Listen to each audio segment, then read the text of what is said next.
Great to see you, dude. You too. And All who right. just waved at me? Jay Allen. Hi, nice to meet you. Nice to meet you. All right. I think we're back live. Everyone's making introductions. This is the Outside in Music happy hour chat for Monday, April 20th. Oop, we did just lose somebody. Who did we lose? My screen. Caleb just jumped It's off. done. He's just like, I'm actually done with this. We can hear from New York some of the 7 p.m. Cheers for all the frontline workers. And so that's really cool. Sorry to pull you away from the cheering. Nick, I know you'd be out the window with, bells on and the trombone blaring out the window. Many trombones just out the window, yeah. Many trombones. But for those people that are listening rather than watching, I want to give everybody the chance to introduce themselves. So why don't you let us know who you are and where you are and a fun fact about yourself, if you feel like sharing. So let's start with Jen. Oh, gosh. Okay, I'm Jen Allen. I live in West Hartford, Connecticut.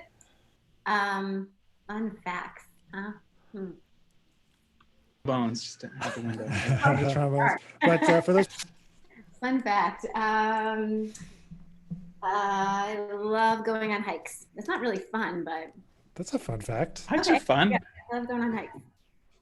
Excellent. All right, Andy.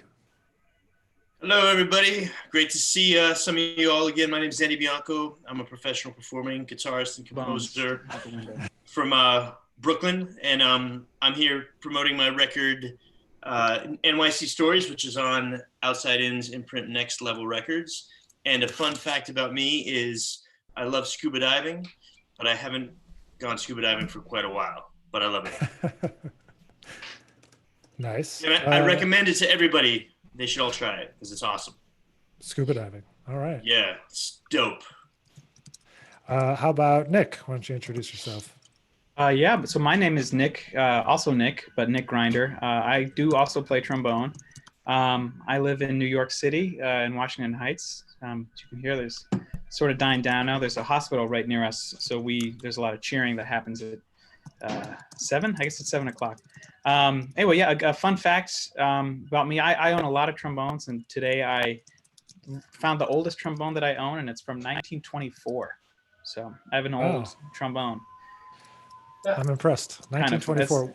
Which horn fun. Was that? It's an 18H. It's a Conn 18H. Nice. Yeah, it was kind of like a, back in the day before all this, you go on eBay, you see something you like, you make a low bid on it, so I got an eBay thing, and it's cool though. It's great. It's actually a really great instrument. We can be happy to talk more about it, but I'm sure you guys don't. The only people care that, that's you and I. We'll talk about it later. And Brian Kroc, he actually loves trombones. He told me that the other day. I love them so much I had to run away when you started talking about it. It's true. It's just to cry, enjoy. It's your photo though. Your photo, the I voted photo. That was good. Yeah. That you left. That was what you saw. Yeah, it was great. Okay, how about Chad? Why don't you introduce yourself? My name is Chad McCullough. I live in Chicago. And fun fact, I'm gonna have a baby next week. Oh, Nice. I'm not, but yeah, Yeah. That's awesome. it's pretty fun. That's a fun Awesome. fact for Congrats, sure. buddy. Yeah.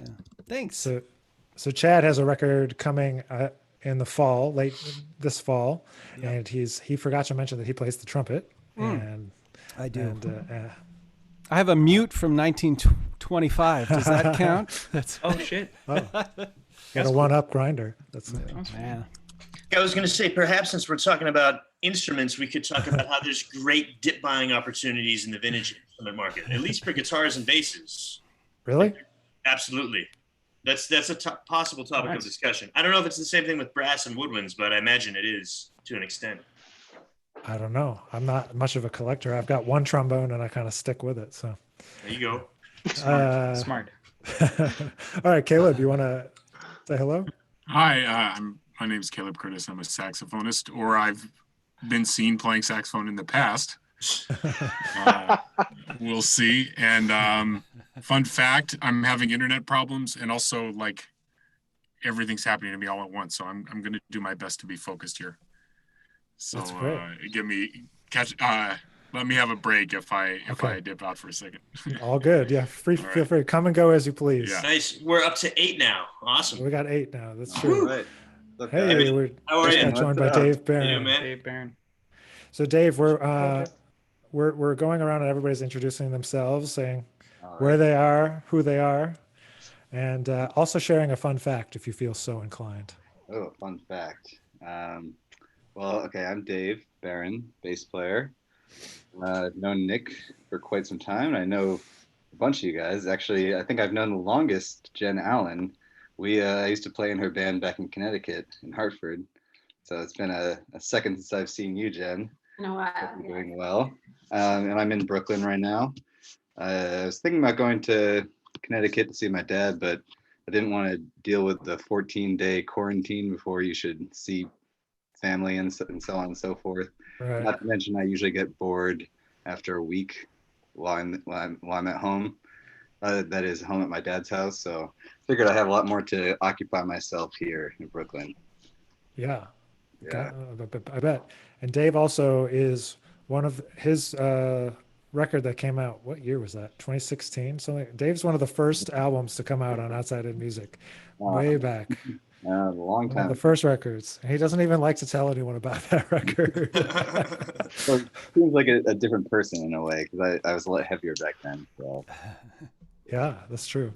And Brian, I'm sorry that we delayed your introduction slightly to Dave. Oh jumped no, into the that's call. okay. I'm sorry I ran off. I needed to get my headphones because for whatever reason, when I'm on Zoom, the audio just kills my ears coming out of my iPad. I don't know why, because it's not loud, but it just makes them go like woof, woof, woof. Anyways, I'm Brian Kroc. I'm a saxophone player and a composer. I've got a couple records out on Outside in Music. And a fun fact about me, I went to Trader Joe's today, which was an ordeal. Yeah. I'm sure. Yeah. It was. How long did you wait in line? Not terribly long. There were maybe we went, I think, at a good time, but I don't know if you guys can relate to this, but the vibe in grocery stores It's weird. is like so dark. Yeah, And I like, know. I It's bumped into rough. somebody and I was like, "Excuse me," and they looked at me like they wanted to kill me. Yeah, The whole time, your heart's like, you feel like you're doing something awful, you know? Yeah, it's Like- intense, man. It shouldn't be, but it is. Yeah. It's like I'm- wartime. It is. Yeah, Yeah. totally. I went So- to Rite Aid today. It was much worse. Don't go to Rite Aid. Really? guys. Worse? Well, it was just weird. It was because that vibe was like times 10. I mean, to me, I don't know. I've been to a grocery store too, and it's weird, but Rite Aid is definitely. Try horrible. standing in line at the pharmacy. That's Ooh, about yeah. the peak that I I've think experienced. I figured out a way to get by all this. Is I just don't go to any like name brand. I won't go to any Whole Foods. I won't go to Yeah. any Trader Joe's. Let's go to my local supermarket. No one goes there anyways. So Yeah, there's no lines and there's, it's pretty easy. So yeah, delis have been cool. say it again. I just said delis have been cool. For Oh, me. yeah. It's the same sort. Yeah, it's like So I'm sure all of you have been, having to do various levels of like connecting and teaching and all this kind of stuff. So, Brian, you were mentioning Zoom audio problems, and Caleb is having some problems with Zoom. Has anybody tried any other of these platforms that have been popping up for teaching? Obviously, there's the old ones like Skype and FaceTime and that, but has anybody tried any of these other ones? There's one I heard called Blue Jeans. There's another one. Some other ones I've heard kind of pop up. Has anybody have better experiences with any other? Actually, Blue Platforms. Jeans is a high-end audio cable company as well. I didn't know that. I've actually only been doing Zoom, and I think I did FaceTime once, but it's basically the same thing. Actually, Zoom was a little bit less laggy than FaceTime, but I did find that if you use your computer on both ends, it ends up being a lot better. Something about iPads and iPhones that kind of makes it a little bit more laggy. Mhm. So I always just do my computer now. But It's a yeah, useful observation. yeah, but it's still an issue no matter what. Yeah. But Huh. that's my experience with it. I've tried out I'm in an interesting situation. I teach at Brooklyn Conservatory, and we were doing all of our training towards teaching on Zoom, and then the DOE kind of well, not kind of, they do not recommend using Zoom anymore. And it might actually become a law not to use Zoom because they've been having troubles with people sneaking in. It's Zoom bombing. Zoom bombing.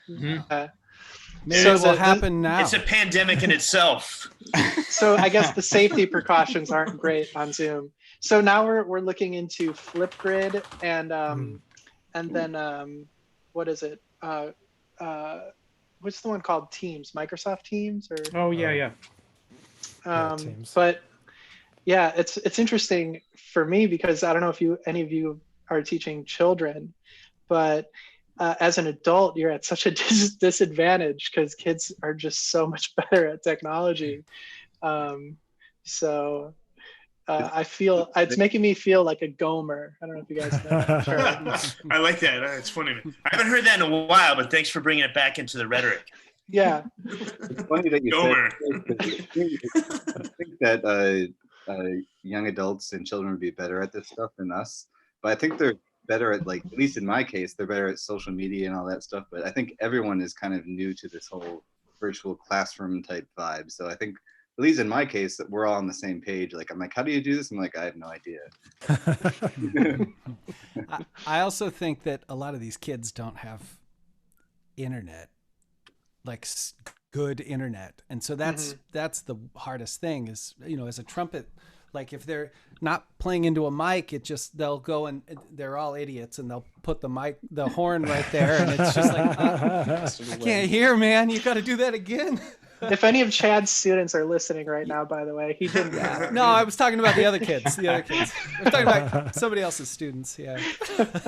There's definitely like an issue with, like, I'm a pianist, so having the camera at the right angle to see their hands. I mean, if it's an older student and they get stuff, it's not a big deal. But if they are younger, it's really difficult. Yeah, like, I mean, so it's like right at this angle, and you're like, I can't see left hand at all.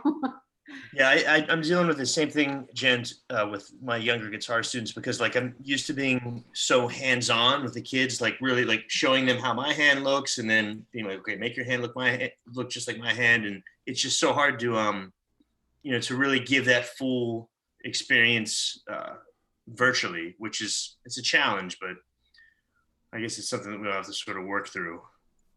Yeah, I never realized how much challenge that I would have. Like, I teach, this is where I stand when I'm teaching, and like I was trying to show somebody something, and then I realized like this is in the way, and I can't show them the slide thing, and then I was just like, man. Yeah, you spend like five minutes trying to like go like this. Horn. Yeah.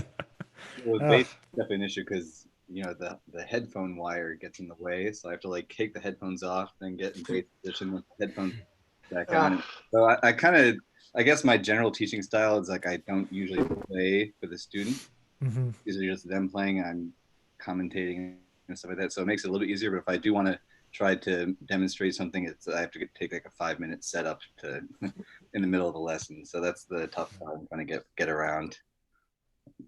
I do like having like Finale open or the music apps so that you can like share the screen and say, oh no, do it like this, and that's. Do the other programs have that? The screen sharing? Yeah.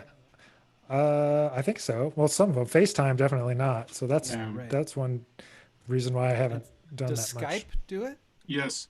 Ah, okay. Yeah. You can also I know with Zoom you can also connect your phone as an external device and like have another screen. Caleb just jumps in. Caleb's out. He's out. He left. He's like, and he's out. He's like, I'm not done with this conversation. Puts his 2 cents in, and then back to the photo. Yeah. Great photo. It does. It looks great. We're all jealous. Amazing. I know, right? I know. Good looking guy. What a beard. What a beard. He's had that beard for a long time too. Yeah, I know. It's impressive. That's one thing I'm growing out around this time is because I don't have to go out, so I'm just growing out the beard.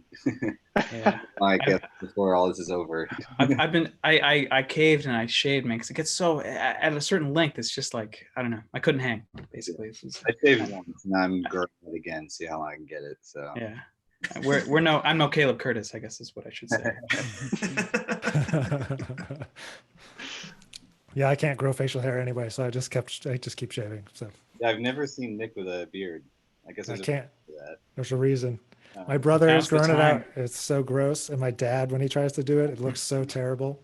Go with the stash, man. That's let's do the Croc specialty there. It's The Croc special. Yeah. Get a Although now stash, that yeah. Oh, hey, now that guys. Caleb's back, hey Caleb, I do want to tell this Hey, little Caleb. anecdote because I think this is before any of you guys knew me, but I used to have a big beard, and I remember the first time I met Caleb because it was at a jam session at Sir D's. What was Sir D's called? Tea before it lounge. was There's Sir- the Tea lounge. At the tea How lounge. dare Yeah. you remember it as Sir D's? Yeah, for real. Come on.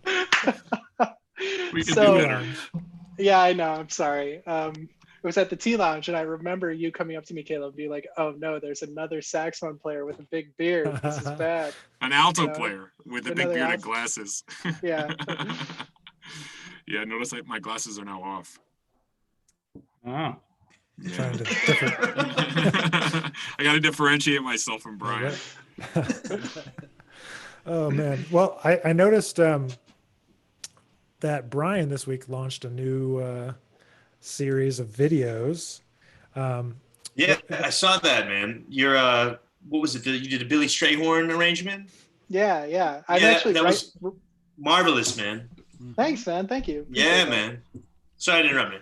No, it's okay. Brian, could you fill us in a little bit about what that was? And then I'd love to hear what everybody else has been kind of up to, whether it's a project like that or just kind of something they're doing to cope. Sure. So I started this series called Score Study. Actually, right before this conversation, I just finished recording the me talking to the camera portion of the next episode, which is easily, I think, the hardest part about the social media stuff for me is talking, hearing your own voice, realizing how stupid you sound when you talk, and looking at your face for hours as you're editing. It's just like, oh man, it's hard. I hope it gets easier because the intent is that I'm going to continue doing a video and releasing one every Friday. So I'm on track to be doing that for the next couple videos.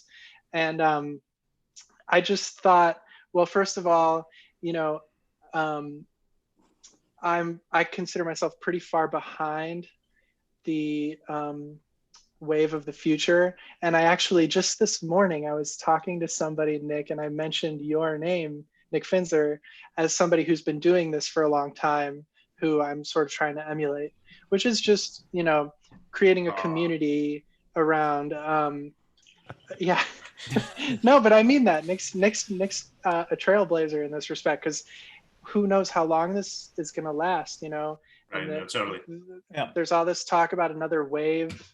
And so now I just have the time and I have no excuses. I feel like I have to be doing something to continue creating. So, and I also have to say that I've been really surprised how much I'm enjoying it. It's a lot of fun to like edit videos, and I'm at that beginner stage where, you know, like when you're a beginner at something, you're learning so quickly, and it's like, oh, I want to do one of those cool effects where the camera zooms in but the background kind of stays the same, and then you do a little research, figure out how to do it on Final Cut Pro, and it's like, it's such a great feeling to be learning so much so quickly. So yeah, and then it's going to be Awesome. The idea is that the videos are tied in with a Patreon page that I just started. So Oh, nice. you know, I've been checking out Dan Weiss's Patreon for a long time, and I think it's a cool model, great way to connect with people who like what you do, and so yeah, so that's what I'm doing. What's everybody else doing? Can you guys just tell me what Patreon is? For a second? I'm way out of the loop. So Wow, Dave, way out of the loop. yeah. Patreon is a model where people can basically subscribe to you and the content that you create. They are given options of paying you $1 a month, $3 a month, $10 a month. You can, you know, Dan Weiss has people paying him $100 a month because he's putting so much great, valuable information up there. So I'm starting small because I'm new to it. I'm sort of feeling it out. So there's like the I knew $3. what it was. I just didn't know it was called that because I've heard about that stuff before. So. Yeah. Chad, what are you up to? It's first time on the show. Why don't you? I play a lot of long tones. Sit here. No, I actually like 2 days when everything shut down when the world ended. I was 2 days away from a 2.5-week tour in Europe with a keyboard player, and we were gonna release a duo album, and I think we had 17 shows or something, and so it was terrible. And so we've been doing a bunch of videos of that stuff. He had written a 25 movement suite, and so we're It's awesome. So we're releasing a couple 3-minute little clips of that. He had a book published with all the scores and it was going to be this epic, perfect world domination tour and all. So that's been part of it. And I teach at a couple of universities in the Midwest, and so that is a lot. And then trying to get ready for a baby. Yeah, man. Yeah, man. I'm sure that's a lot. Yeah, sometimes. What about you, Caleb? What have you been doing since we talked to you last? I had a practice meltdown. I stopped practicing. Oh, okay. And because it was turning bad. It was going bad.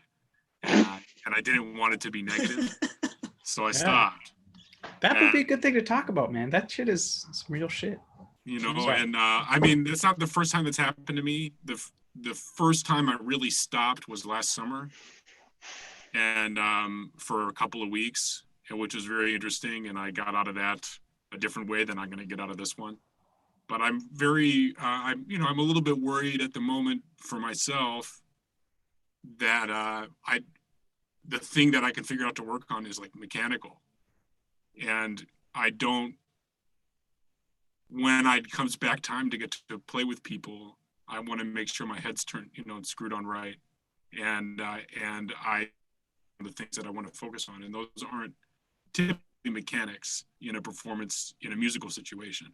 And I think also I realized that my tour in California in October will probably be canceled. And that to me was like a big marking point of a lot of stuff I could look forward to. Hanging out with my friends in the band, doing a road trip, playing gigs, seeing my brother who moved out to California. So, that multiplied times this other thing. And I was like, I got to stop until I'm ready to come back. Till I know what I'm doing. What am I working on? What's the point? Not that it's like always about pushing towards a performance, but right now, if I don't play for a month, it won't make a difference when it's time to come back. So that's what I have to, physically it won't make a difference. So that's what I'm trying to figure out. Well, I'm sure you will. Yeah. So I'm not all like woo woo in the shed. Yeah. I was for a little while, but it hasn't been possible for me to maintain that, and also a good outlook. I think the other part of it is that I'm practicing all the time in this whisper room, which I feel very grateful to have. But in comparison to my practice studio that I normally go to, there's nowhere for the sound to go, and the sound is trapped in this room. And it's hard for me to think bigger than the instrument and what's right in my hands. Right. It's even so loud in here, I wear earplugs, when I'm really playing. Wow. So that's not like if I'm trying to work on sound and timbre and creativity or whatever, that's not really possible for me in this space at this moment. So,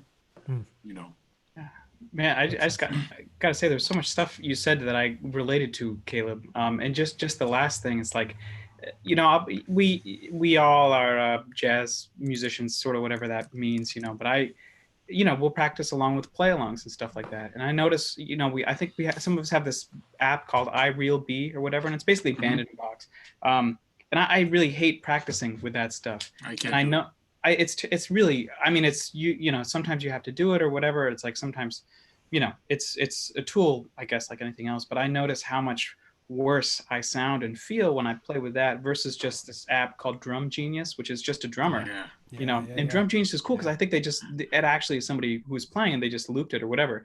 But it's just amazing how that kind of thing can just change your whole relationship to music, and it's like usually we base that off of playing with other people, and it's like, it's just amazing how I've been practicing in different rooms in my house. I have like basically I have a music room that I have, my partner is now using that as a workspace basically because she's working from home. I'm not, but so I've been practicing in a different room, and I actually really like it. It's actually changed. I feel like things are a lot different, which has kind of helped the whole thing. It's like, I mean, I have to say, I think Drum Genius is great for playing along with something that is pre-existing. Yeah, that's the best I've ever that kind of thing. Experienced. Yeah, and I think that somebody sequenced those drums. A drummer who knows the details of how they're being played.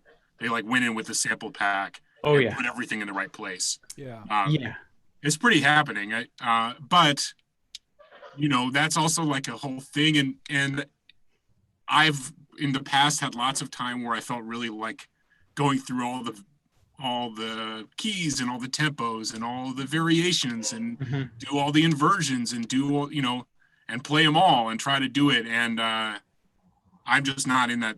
I'm not in that space right now musically to feel like it's going to hook up with my values when I come out of this. And sometimes it is. I mean, sometimes that's really what I need. But I've been trying to figure out how to get the feeling of improvising along with somebody improvising. And that's like it's very challenging. Yeah, playing along with like Tony Williams or Elvin, like you can get a little bit of that, a little bit. Yeah, and sometimes more than Real Book or whatever. Definitely, totally. I had fun playing along to my friend Thomas Marriott's new record without knowing any of the tunes on it. Yeah. And Tom's my boy. Yeah, I love that guy. And the playing is great, and also it's my other people I play with in the band, so it's like a little bit like getting to play with my friends and trying to like open my ears up. That helped. And then also I did some videos where I was layering myself improvising, and that gave me a little bit of the feeling because I could think into my own thought process on the previous layer. So it was still like I could still change the direction of because it's just one voice. I could change the direction of something or like comment and it would matter. But anyway, these are my problems. All right. Sounds good. What about Jen? What have you been up to? What have I been up to? Trying to do some stuff. I'm finishing up a big band chart right now that I owe to a school. I owed it to them back in the end of February, but when I needed a little extension and then everything happened and they didn't need it anyway, so I've just been putting it off. So I'm finishing that up right now, and that should be finished hopefully this week. And it's just editing. Editing big band charts is like my nemesis. Yeah, I think I'd rather write an entirely new stuff, but I hate doing all the like nitty gritty. Did I get all the dynamics? Did I get all the drum part right? Yeah, so I'm doing that. And then I'm I'm working on some projects with a couple of other musicians just virtually, trying to just keep myself motivated because I'm not like feeling very motivated myself, but I have written a couple of tunes because of those projects, like just talking with other musicians, trying to keep myself in a good headspace. It's easy to get stuck in my head. So the hiking, the getting outside and all that, really good to clear my head and remind me that this is not forever. Yeah, no, absolutely. So important. What about you, Dave? What have you been up to? I haven't seen you in a while. I know, it's been a minute. So I've been supposed to play at Birdland, but that never happened. Oh yeah, we're supposed to do a little mini Nick Binzer mini tour. Yeah, didn't work out that way though. It's been an interesting time. Basically my entire book has been cleared. I guess I teach at a New Jersey Performing Arts Center. They have like a Saturday program. So we've kind of moved to the virtual space for that. So I've been doing that every Saturday, which of course has its problems, but we're working through them. And then I've been working. Ron Carter is kind of a mentor of mine, so I've been working with him with his publishing company. So Nice. I'm a Sibelius pro, so I can put together charts that look really nice. So I do a bunch of stuff with him with that. And then I've also been, this is like kind of a long-term project that I've never really had time to tackle, but now I have all the time in the world. So there's like a solo bass project I've been doing where I just take famous classical melodies, and I try to, it's like a puzzle, and how do I make it sound like that piece with just the bass, nothing else happening. So I've been doing that for a couple of years, but now I actually have like all of them kind of whipped up into shape. So now I'm going to try to record them and maybe possibly release a book of some kind with that. I don't know. It's in the process. I'm still figuring it out. I don't know. And then I'm just using this time just to practice quite a bit, just because a lot of times I'll go through phases during normal life where I practice and then I just don't have enough time in the day to really get all of it in. And now I can kind of just do what I wanted to accomplish with nothing in the way. So, and this is I mean, yes, it is trying for a lot of people, but my personality is like, I go between being very social and then just wanting to be like a hermit, secluded from everyone. So I'm kind of not in a weird place in all this, because I kind of like seclusion in some way or some form. Of course, I do miss playing with people and being around people, but I can at least use this time constructively to get stuff done. So it's not all bad, although it is quite bad. So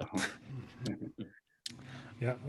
And Andy, why don't you what have you been up to? You've been shopping for guitars, it sounds like. Well, trying not to, even though there's a lot of great deals. Really avoiding it.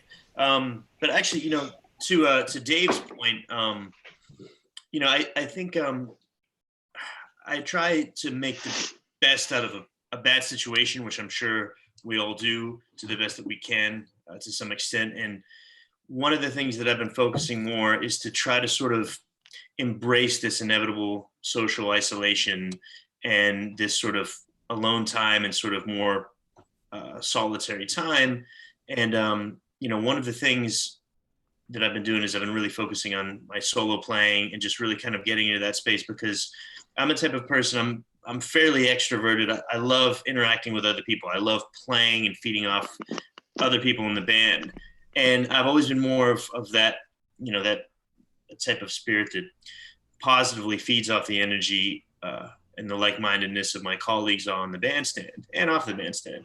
But I've been really taking advantage of this time to really kind of be like, all right, well, I may as well make the most of the situation, since we are in, socially isolating and socially distancing, to really kind of just sort of get more comfortable in that sort of solitary solo sort of guitar type of space. So I've been working on quite a bit of that. I've been working on arranging a lot of tunes of mine that I would do with my trio and my larger ensembles, but just sort of experimenting with different types of voicings and different rearrangements. And I've been transcribing stuff along the lines of that. So it's sort of all kind of in that sort of mind space where I'm trying to embrace, the inevitability of the situation, which, I think kind of in a larger meta philosophy. I mean, I think, I remember hearing Miles Davis say something like, turn your weaknesses, what you struggle with, try to turn that into a strength or a challenge. So it's like, as I said, I've never been someone that really loved playing solo. Whenever I would do solo gigs, I get bored and I'm like, okay, like I'd rather be playing with somebody else, but so I've been embracing that, and it's been good. It's been great. I've also been just catching up on quite a bit of reading, and I think this is a great time for all of us as artists. It's like the situation that we're in, I think it's more important than ever, especially as artists. I feel like we tend to be more sensitive to things. I think it's really important that we do the best that we can to fortify ourselves mentally, physically, spiritually, in mind and body, just, to be strong through this, and also try to capitalize on the opportunities that it presents ourselves. And that way we can reemerge on the other side stronger and just more resilient than ever. So. Yeah. Great. Oh, what was that? Somebody's got another beer. Oh, there we go. Cheers. Yeah. No, that's important. It's important. So, all right, I might open up a can of worms that I don't know if I can close by asking this question here. Yes. So earlier today,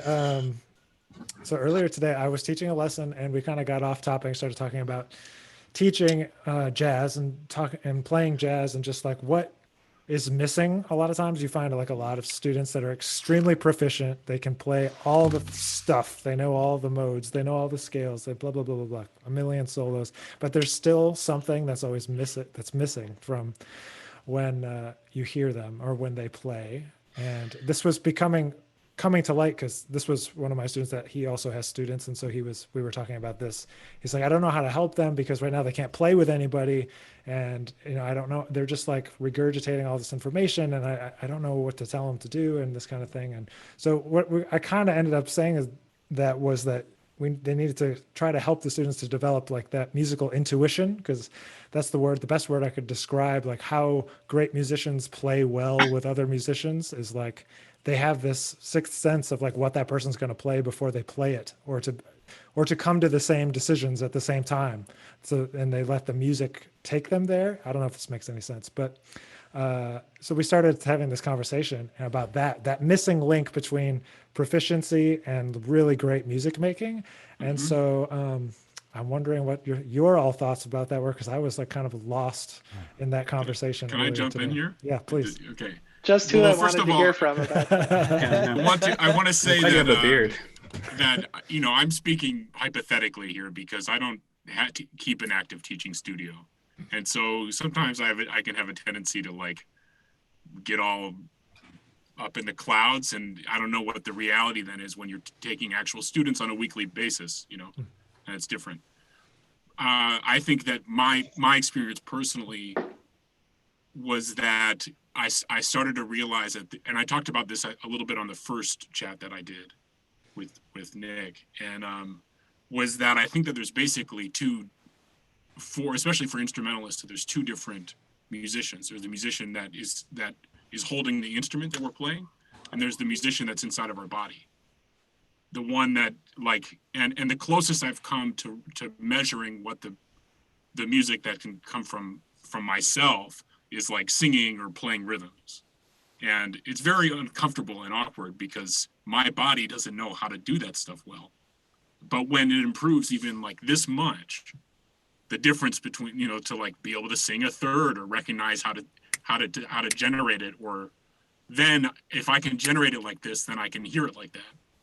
And the same with the rhythm. If I think for years and years and years, even a triplet for me was just squeezing three notes and two beats, not really hearing the dissonance of those two rhythms, right? And I think that a lot of people, especially young players, that side of their musicianship, the musicianship that they can generate from themselves without the instrument, is very, very, very underdeveloped. And that's why I think like when I used to hear singer-songwriters or something, like even college singer-songwriters, if they're playing and singing, they're doing something that the jazz students can't do. And that's why. And I think it's like, in some ways I wish that we could teach, I could have learned, I'll put it that way, the first year of music school for 4 years. That like the ability to understand that first like semester of music theory 1, where you have like the fifth, the phrase ends with the fifth in the bass, or the fifth in the melody, or the root, or whatever, like all the different varying levels of tension and expansion and contraction. And those are really important, and we move on from them very fast because the desire for progress is really high. and it's easy to measure progress by introducing complexity. And I think that we haven't. I mean, myself and many other people have not mastered the basics, the fundamental units of rhythm and of harmony and melody. And because we want to move on really fast, you know, it's like we want to deal with the shit up here. But in the end, I don't know. I love Bill Frisell, and when he goes to the 4 chord, it sounds incredible. The 4 chord. You know what I mean? It's the best chord. And that's where I've experienced the real gap. When I work on closing that gap, then when I play, it's much easier for me to connect to reality and with the other musicians and play something with purpose, you know? Yeah, I kind of think that I studied, my teacher in college, Bob McChesney, was telling me, he was sort of like, you know, when you're in college, you're like fitting everything in this jar, and you can fit it in the jar, but you got to like take it out of the jar and examine it. And he was saying that sort of after you're in college, you actually have time to kind of do that. You also probably, maybe you have to do other stuff than just play jazz. And I feel like when I have spent a lot of time, I play a lot of, I wish that everything I did was just jazz, but I do a lot of other kinds of music. And every time I go back to playing like improvised music with people, I find what an amazing gift it is, and how sometimes my time away from that has made me look at it in a different way, or whatever, it's like that can really give you a fresh sort of outlook. And even just not being in school can give you a fresh outlook and a fresh sort of perspective on the music in general. And I think, I don't know, so I almost, there's part of me that feels like that feeling, kind of what you love the most on the music is going to come up to the top.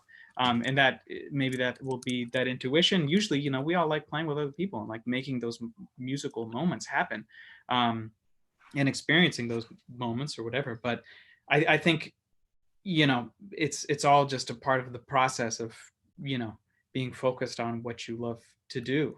As long as you're focused on that sort of thing, then that's like super broad and general. But it also is applicable now because we all have time. I have a lot of time right now that I'm spending practicing and stuff. And I'm sure when I go back to play with other people, I'm going to it's all going to be so fresh, and when that freshness is, I think really that shows you a lot about the kind of musician you are and like how to do that. And I feel like throughout everything you do, that sort of thing just happens as long as you keep focusing on it in a way. So. Getting onto what Nick was saying about like how the students weren't being motivated and so on and so forth. I've kind of come to realize that, there's 2 parts of practicing. There's practicing like the technical facility of your instrument, and then practicing music. And practicing music can really only be done with other people in a way. So since we aren't able to do that, I guess the purpose for my practicing is to maintain a certain technical facility. And then I split that time with listening to music, but not just listening to it in the background. I'll actually sit down, put a record on, listen to it multiple times. It's just being with the music. And I actually find that to be a big game changer. I actually started doing this before all this. So I stopped listening to music on the subway or any other time. I would only do it when I was intently listening to music, doing nothing else. So I'll sit down on the couch and I got like a nice sound system just because I wanted to listen to it the best way I possibly could. And it makes a big difference. You notice things that you probably wouldn't have noticed when you're like doing the dishes, listening to music, or doing laundry or whatever it is, because the mind is so easily distracted by little things. So now if you're just 100% there, you're really there.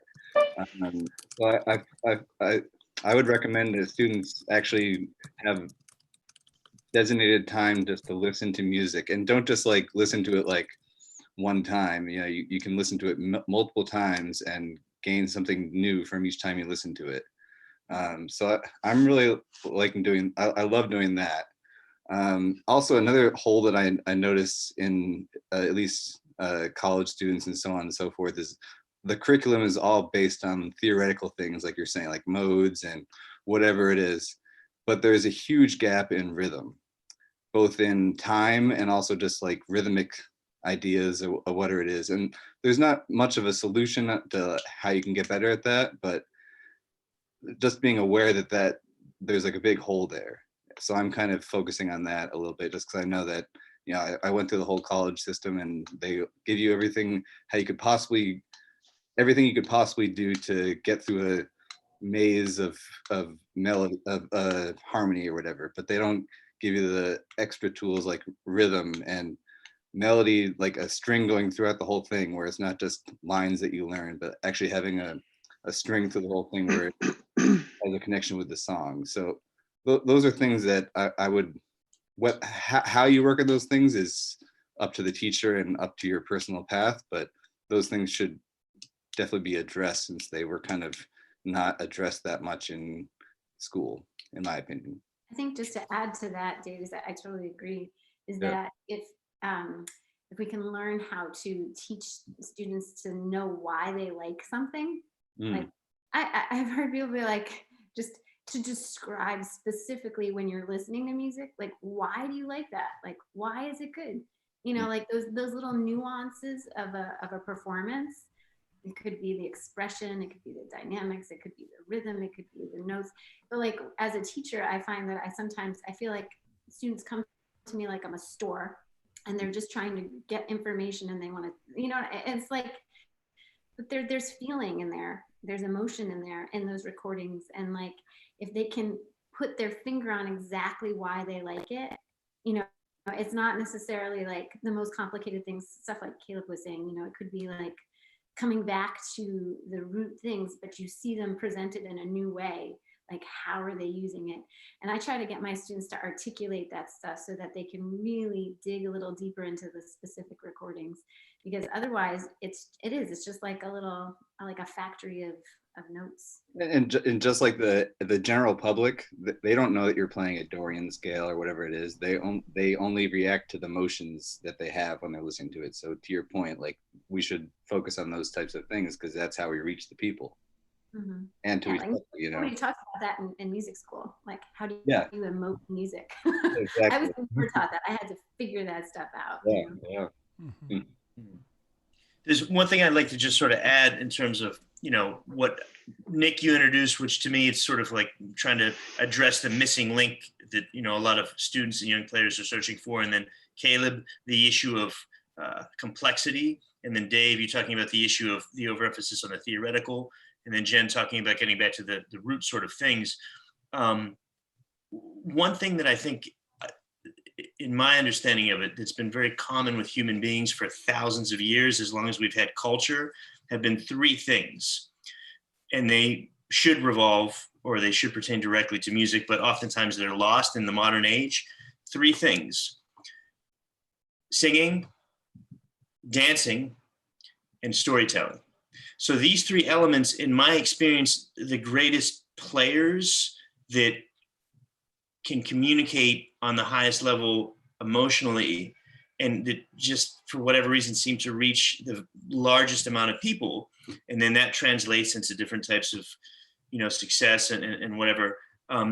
They come from a culture where that connection to singing, dancing, and telling stories, it hasn't been severed by the complexity of the modern age, or by an overemphasis on the theoretical and academia, or by just some other sort of search for a cerebral sort of aesthetic.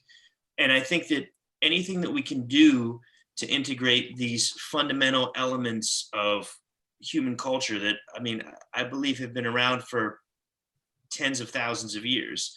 Human beings have been collectively singing, dancing, and telling stories. And I feel like the best jazz musicians, they play music that makes you want to sing, it makes you want to dance, and they're definitely telling a story.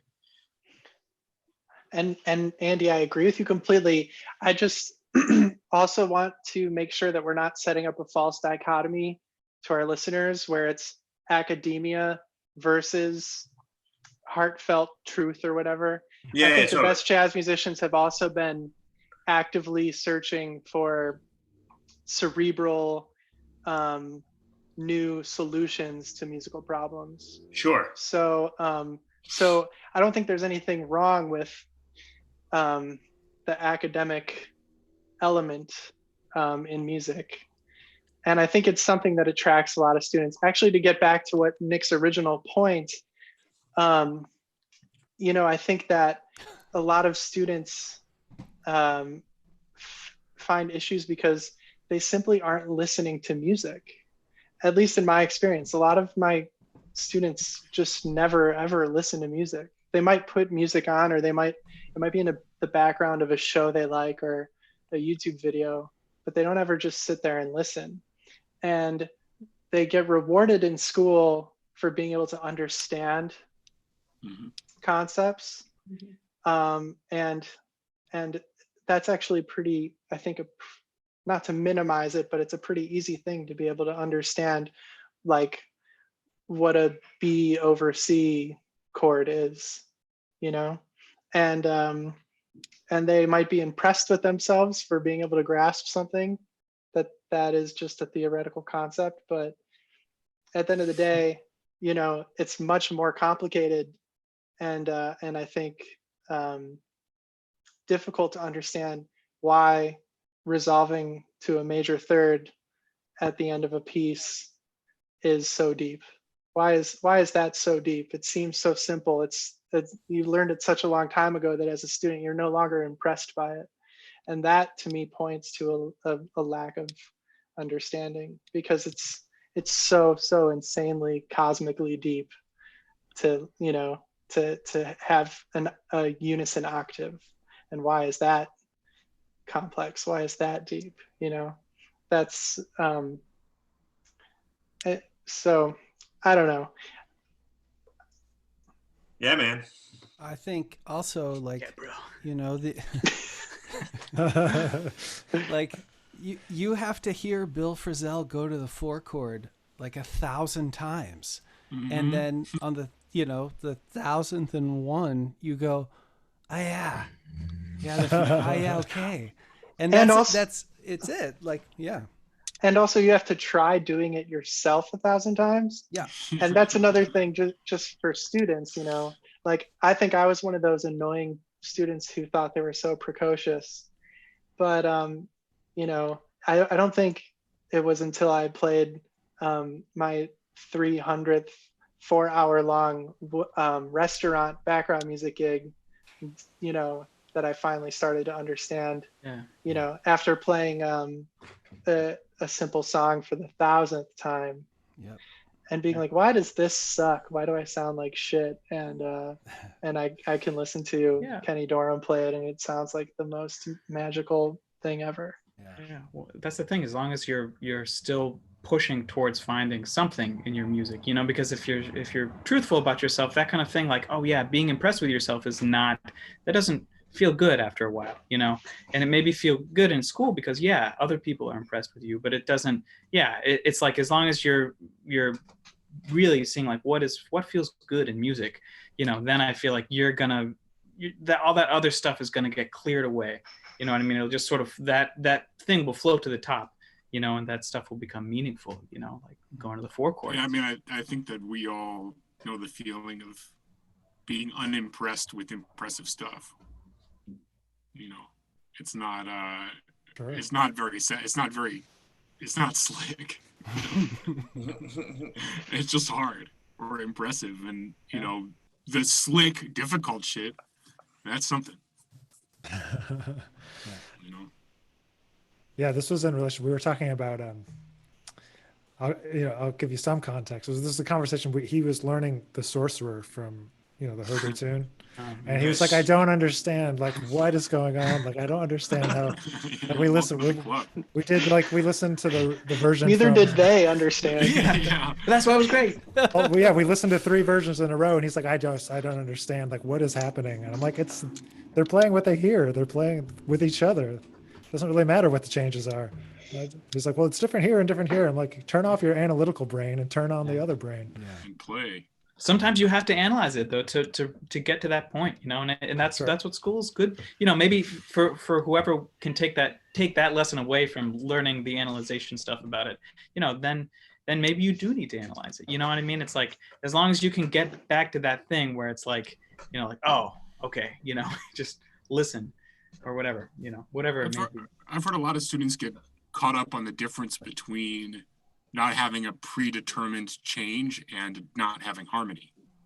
So they think like, oh, this has no harmony if there's not changes written.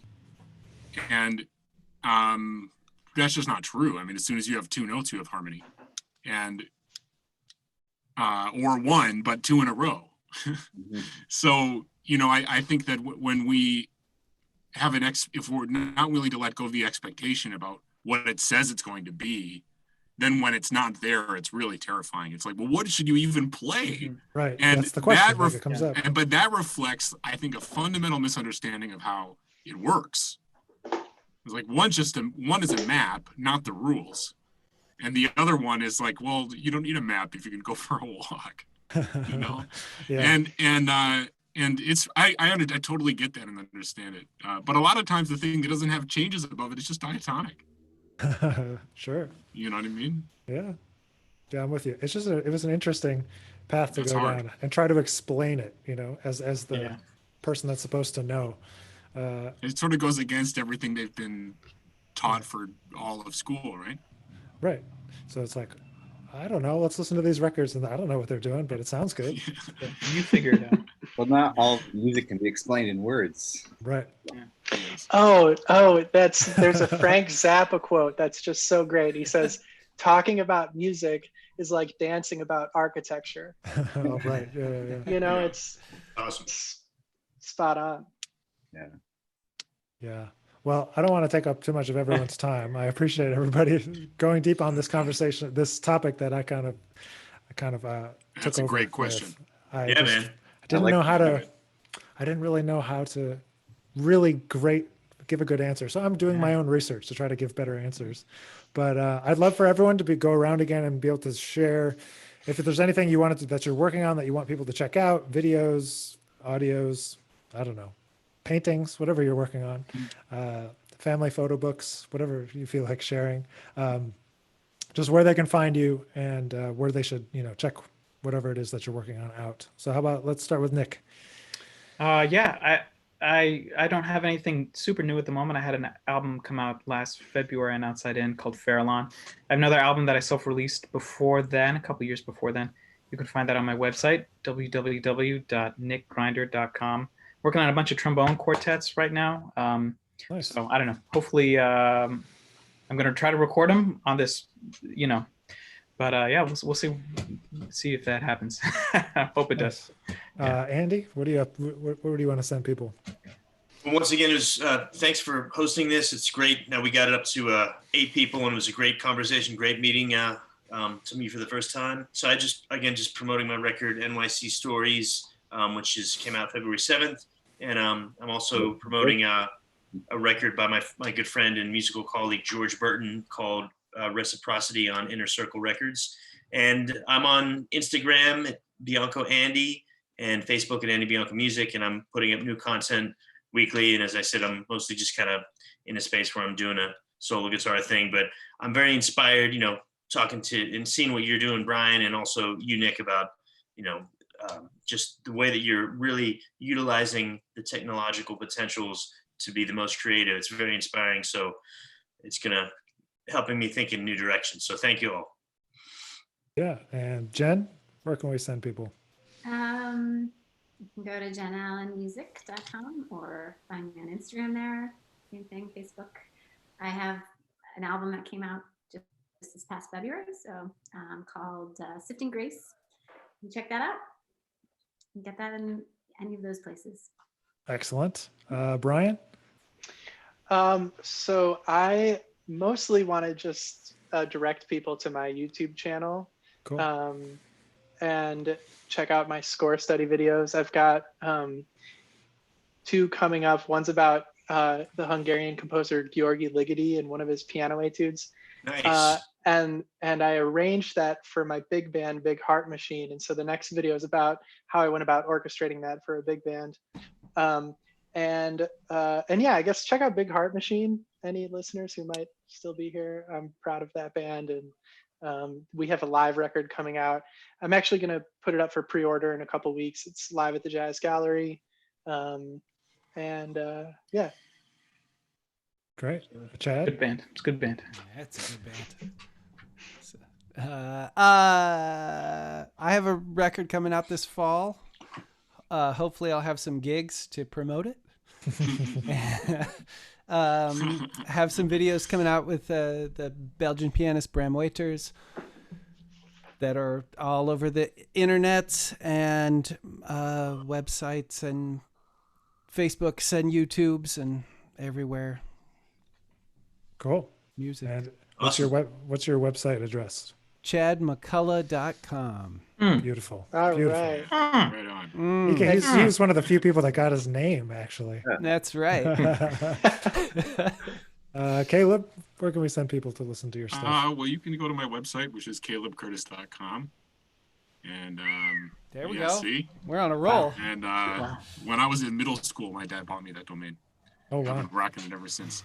And I have a record coming out in September, even though we won't be able to do any gigs for it, called Ain't No Storm on Imani Records. And also I have a record from last year out on Outside In with Noah Garabedian and Vinny Sperrazza called New Year. It's Curtis Garabedian Sperrazza. And otherwise, I'm on Facebook and Instagram as much as my addiction demands it and as little as I can handle it. So, trying to move away, but it's hard. It might be a question Sucks for you another back. time, but like, how do we, can we even leave them doing what we do? That's true. I'm wondering. I want to know the answer. If the answer is yes, please tell me. If it's not, then I don't really want to know. If a bearded saxophonist plays music and no one's there to hear it, never play. No, it doesn't matter. Trust me, I know. Does Instagram exist? No. Oh man, yeah, that is another conversation to be had. But let's wrap it up with Dave. Let people know where they can find your music. Well, I guess I'm mostly a side man, so you can find me on Nick's Records and Alex Quinn's Records, all these other things. But I do have my own record. You can go onto my website, www.davebarronmusic.com. See, I'm in the same boat with Dave. I got music at the end. Yeah. I got some YouTube videos and stuff. I need to be better about actually releasing them. I have tons of videos that only I have access to. I haven't put them out yet. So I should get on that. But other than that, just go to my website. So excellent. Well, thank you all of you very, very much for your time and energy and ideas. Thank you. Yeah, Nick. Really appreciate it. Fun. Thanks, Nick. And we'll be back in a week with another chat. So thank you all and stay safe, stay healthy. And Bye, everybody. Stay safe. Bye. Thank you. Bye. See ya.